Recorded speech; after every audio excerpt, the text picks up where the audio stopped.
जयकारा बोल मेरे श्री गुरु महाराज की जय।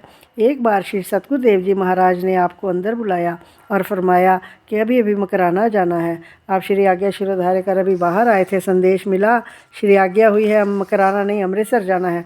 आपने विनय कर दी, श्री आज्ञा शिरोधार्य, दोबारा अंदर नहीं गए। अभी कमरे में पहुँचे ही नहीं थे, श्री आज्ञा हुई, श्री आनंदपुर की सेवा करो, बाहर जाने में क्या जल्दी है।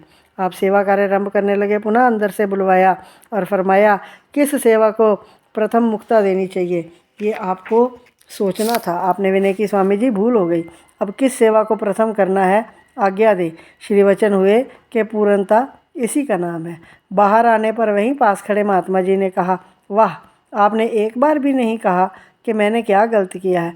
आपने फरमाया, गलत सही तो श्री गुरु महाराज जी ही जानते हैं, हमने अपना कर्तव्य निभाना है। कितनी महानता और रहस्य भरा है इसमें, साधारण जीव नहीं जान सकता। देखने और सुनने में चाहे ये बातें भले छोटी मालूम होती हैं, परंतु इन्हीं के अंदर सत्यता के गहरे रहस्य छिपे होते हैं। श्री गुरु आज्ञा पालन में ये प्रमाण आपकी महानता का प्रतीक है। एक बार श्री गुरु महाराज जी श्री चतुर्थ पातशाही जी ने श्री आनंदपुर के सभी स्थायी निवासियों को बुलाकर वचन फरमाए, गुरुमुखो, भक्ति और परमार्थ एक ऊंची मंजिल है। सतगुरु की आज्ञा पालन करते हुए जो गुरुमुख सेवा, भक्ति, भजनाभ्यास में दिल लगाते हैं, वे अपनी मंजिल को शीघ्र ही पा लेते हैं। ये मार्ग गुरुमति का है। यहाँ केवल श्री सतगुरु की आज्ञा मौज में ही अपने जीवन को ढालना, वास्तव में सतगुरु की प्रसन्नता को पाना है। सतगुरु की प्रसन्नता में ही गुरुमुखों का ख्याल है।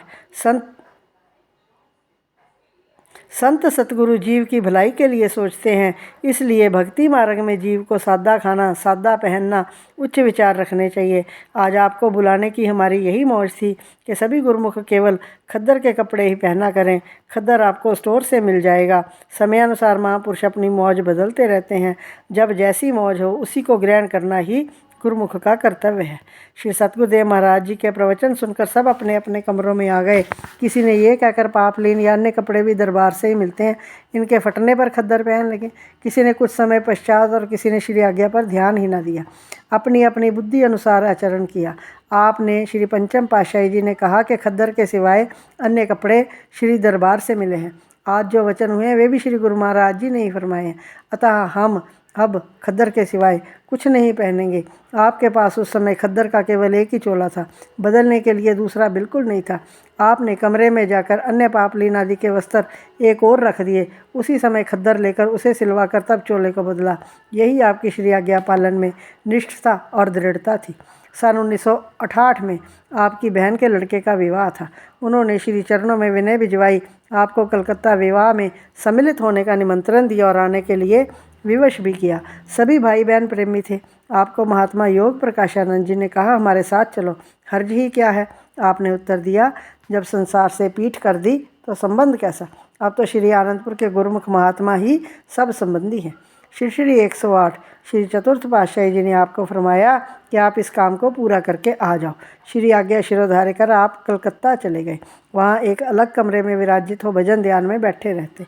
आपने सभी संबंधियों को दिन में एक बार मत्था टेकने की आज्ञा दी। आपने कहा, हमारा यहाँ दिल नहीं लग रहा। आप कार्य संपन्न कर शीघ्र ही आनंदपुर लौट आए।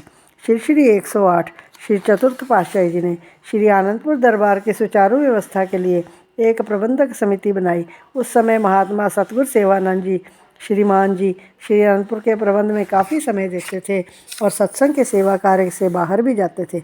महात्मा योगात्मानंद जी, महात्मा शांतात्मानंद जी, महात्मा योग प्रकाशानंद जी, महात्मा अखंड प्रकाशानंद जी, महात्मा रोशनानंद जी, महात्मा विचार परमानंद जी, महात्मा संतोषानंद जी श्री आनंदपुर के प्रबंधकों में मुख्य थे। श्रीमान जी महात्मा परम विवेकानंद जी, सिंधी श्रीमान जी, महात्मा गुरु दर्शनानंद जी, महात्मा आत्म दर्शनानंद जी, महात्मा धर्मश्रद्धानंद जी, महात्मा सुख सागरानंद जी, महात्मा परम शांतानंद जी सत्संगी महात्मा जनों में मुख्य थे। सब महात्मा जन पर्व पर श्री आनंदपुर में एकत्रित होकर मीटिंग करते। श्रीमान जी के कमरे में समिति के विचार विमर्श करने के लिए एक ऊंचा थल्ला बना हुआ था। उस समय कमरे में थल्ले अर्थात ऊंची जगह बनाई जाती थी। आप उन सबको ऊंचे स्थान पर बिठाते और स्वयं नीचे बैठ जाते। वे सब आपको देखते ही रह जाते।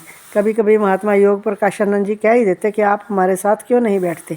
आप फरमाते, आप सब महान हैं, हम सेवक हैं, सबके मुंह से निकलता। इतनी विनम्रता से तो इंसान सब कुछ प्राप्त कर लेता है। वे क्या जाने आप पूर्ण ही हैं। आपने श्री सतगुरुदेव महाराज जी, श्री तृतीय पातशाही जी और श्री सतगुरुदेव महाराज जी, श्री चतुर्थ पातशाही जी के समय में एक रस श्री आज्ञा पालन एवं सेवक धर्म के आदर्श को स्थापित कर दिखाया।